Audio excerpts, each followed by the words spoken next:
આમ તો ગુજરાતી લોકો તો ખાવાના બહુ જ શોખીન હોય છે, પરંતુ ઘણી વખતે આપણે મોઢામાં એક એવી સમસ્યા સતાવતી હોય છે કે તેને કારણે આપણે મોઢામાં બળતરા થવી, સાથે સાથે આપણે ખોરાક ગળતી વખતે પણ આપણે બળતરા અને સાથે દુખાવો થતો હોય છે. તો હા મિત્રો, હું આપને મોઢામાં પડતા ચાંદા વિશે વાત કરી રહ્યો છું કે તેને કારણે આપણે અવારનવાર આવી સમસ્યા સતાવતી હોય છે. અને ખાસ કરીને જોઈએ કે આ ઉનાળાની ગરમીને કારણે શરીરમાં પિત્ત વધી જતું હોવાથી તેને કારણે ઘણા લોકો આ સમસ્યાથી અવારનવાર હેરાન થતા હોય છે. તો ઘણી વખતે તેવા લોકો આપણે દવા લેતા હોઈએ છીએ, વિટામિનના ટીકડા લેતા હોઈએ છીએ, અને ઘણી વખતે તો આપણે ઇન્જેક્શનનો કોર્સ પણ કરતા હોઈએ છીએ, છતાં પણ આ સમસ્યા વારે વારે થતી હોય છે. તો તેના માટે આપણે એવી 2 થી 3 ટ્રેડિશનલ મેડિસિન કે જેથી કરીને આપણે આયુર્વેદિક રીતે આપણે સચોટ ઉપાય મળશે અને આપણને આજે મોઢામાં પડતા ચાંદા કે આપણે ઘણી બધી રાહત પણ મળશે. તો તેમાં સૌથી પહેલી મહત્વની વાત એ છે, અને આપણા આયુર્વેદ પ્રમાણે મહત્વની ટ્રેડિશનલ મેડિસિન એટલે કે જેઠી મધનો પાવડર લો. તો તેમાં તમારે 1 ચમચી જેઠી મધનો પાવડર અને સાથે 180 ml પાણી એટલે કે 1 ગ્લાસ પાણી લો, અને તે બંને મિક્સ કરીને તે તમારે જમ્યા પછી રોજ સવારે અને સાંજે દિવસમાં 2 ટાઈમ એ જે જેઠી મધના પાવડર વાળું જે પાણી છે તેનાથી આપણે કોગળા કરવાના છે. એટલે કે દિવસમાં 2 ટાઈમ 5 મિનિટ સુધી તે કોગળા કરવાના છે, કે જેથી કરીને જે જેઠી મધમાં એન્ટી ઇન્ફ્લામેટરી અને એન્ટીસેપ્ટિક પ્રોપર્ટી હોવાથી આપણા જે મોઢામાં પડતા જે ચાંદા છે કે અને તેમાં જે થતી બળતરા છે તેમાં ઘણી બધી રાહત જોવા મળે છે, અને તેને કારણે આપણે લાંબા ટાઈમ સુધી આપણે સ્વસ્થ પણ રહી શકીએ છીએ. સાથે સાથે મિત્રો, બીજો ઉપાય એ પણ છે કે આપણા રસોડામાં રહેલી રાણી એટલે કે હળદરનો પાવડર લો, અને સાથે સાથે મધ એટલે કે મધમાખીનું આપણે નેચરલ મધ લેવાનું છે. અને આજે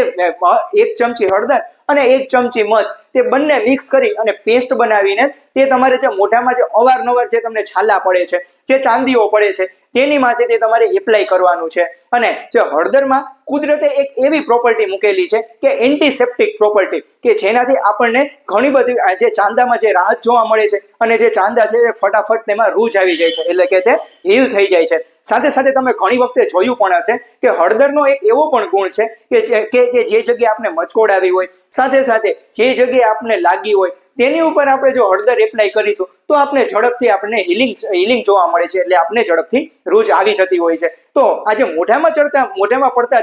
ચાંદાની ઉપર હળદર અને મધની પેસ્ટ બનાવીને જો આપણે દિવસમાં 2 અથવા તો 3 ટાઈમ આપણે એપ્લાય કરીશું તો જરૂરથી આપણને ઘણી બધી તેમાં રાહત જોવા મળતી હોય છે. સાથે સાથે મિત્રો, અગત્યની વાત એ પણ છે કે આપણે વાત એ કરી કે આપણી ટ્રેડિશનલ મેડિસિન એટલે કે યષ્ટી મધુ એટલે કે જેઠી મધનો પાવડર. તો હા મિત્રો, જેઠી મધનો પાવડર અને મધ, હની કે જે બંને મિક્સ કરીને આપણે તે પણ આપણા મોઢામાં પડતા છાલા પર, અલ્સર પર તે લગાવી શકાય છે, કે જેને કારણે આપણને ઘણી બધી રાહત મળે છે. પૂછો કેમ? કારણ કે જેઠી મધમાં એન્ટી ઇન્ફ્લામેટરી પ્રોપર્ટી હોય છે, કે જેને કારણે આપણે ચાંદામાં ઘણી બધી રાહત મળતી હોય છે. સાથે સાથે તેમાં સોજો પણ ઓછો થતો જાય છે, અને તેના કારણે આપણે દુખાવામાં પણ ઘણી બધી રાહત જોવા મળતી હોય છે. અને સાથે ભોજનમાં અગત્યની વાત એ કરીશ કે આપણે ભોજન દરમિયાન રોજ બપોરના સમયે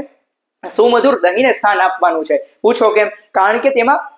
પ્રોબાયોટિક બેક્ટેરિયા રહેલા હોય છે, કે જેથી કરીને આપણે જે મોઢામાં પડતા ચાંદા છે તે પણ સારી રીતે તે હીલ થઈ જાય છે, અને તેને કારણે આપણે ઘણી બધી રાહત જોવા મળતી હોય છે. અને સાથે સાથે અગત્યની વાત એ પણ કરીશ કે આપણે મોઢામાં પડતા ચાંદા પડવા પાછળનું કારણ એ પણ એક હોઈ શકે છે, એટલે કે શરીરમાં પિત્ત વધી જવું, તેજા ગરમી, કોઠા ગરમી વધી જવી. સાથે સાથે અગત્યની વાત એ કે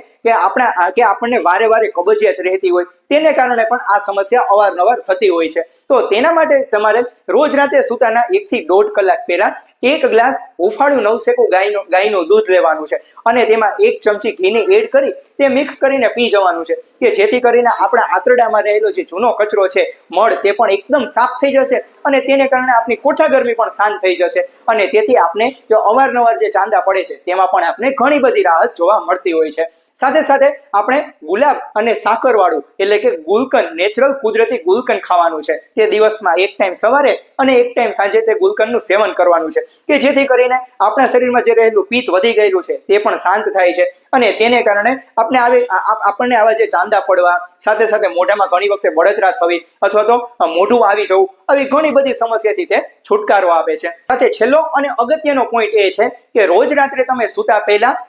10 થી 15 સૂકી કાળી દ્રાક્ષ લો, અને સાથે સૂકા ધાણા, 1 ચમચી સૂકા ધાણા લો, તેમને રાત્રે 1 ગ્લાસ પાણીમાં પલાળી દો, અને રોજ સવારે જો તમે તેમનું નરણા કોઠે સેવન કરશો તો જરૂરથી તમારા શરીરમાં રહેલું જે પિત્ત છે, જે તમારી તેજા ગરમી છે, તે શાંત થઈ જાય છે અને તેને કારણે આપણી ગરમીને કારણે આપણા શરીરમાં જે વારે વારે મોઢામાં ચાંદા પડતા હોય, સાથે મોઢું આવી જવું, જીભમાં ચાંદા પડવા, આવી ઘણી બધી સમસ્યાથી તમને છુટકારો મળે છે અને તેમાં ઘણી બધી રાહત આપે છે. તો મિત્રો આજે મેં તમને નિયમો જણાવ્યા, સૂચનો જણાવ્યા, તે આપણે માત્ર 2 થી 3 દિવસ પાલન ન કરતા કન્ટિન્યુ તમારે 15 થી 20 દિવસ અથવા તો મહિનો દિવસ તમારે તેમનું કન્ટિન્યુ પાલન કરવાનું છે કે જેથી કરીને તમને આવી જે મોઢાને લગતી સમસ્યા એટલે કે મોઢામાં ચાંદા પડવા, મોઢું આવી જવું, આવી ઘણી બધી સમસ્યામાંથી તમને રાહત મળી શકે છે. તો મિત્રો આ જે વિડીયો છે તે તમે તમારા દરેક ગ્રુપમાં અને દરેક મિત્રોને શેર કરવા વિનંતી, કારણ કે અત્યારના સમય દરમિયાન આજે ઘણા લોકો આવી જે મોઢામાં પડતા ચાંદા આ સમસ્યાથી તે લોકો પરેશાન થતા હોય છે. તો તે લોકો પણ આ જે નિયમોનું પાલન કરશે તો તે લોકો પણ લાંબુ સ્વાસ્થ્ય પ્રાપ્ત કરી શકે છે. અને મિત્રો આવી વધુ ને વધુ અગત્યની માહિતી મેળવવા માટે આ ચેનલને સબસ્ક્રાઇબ કરવા વિનંતી. સૌનો આભાર.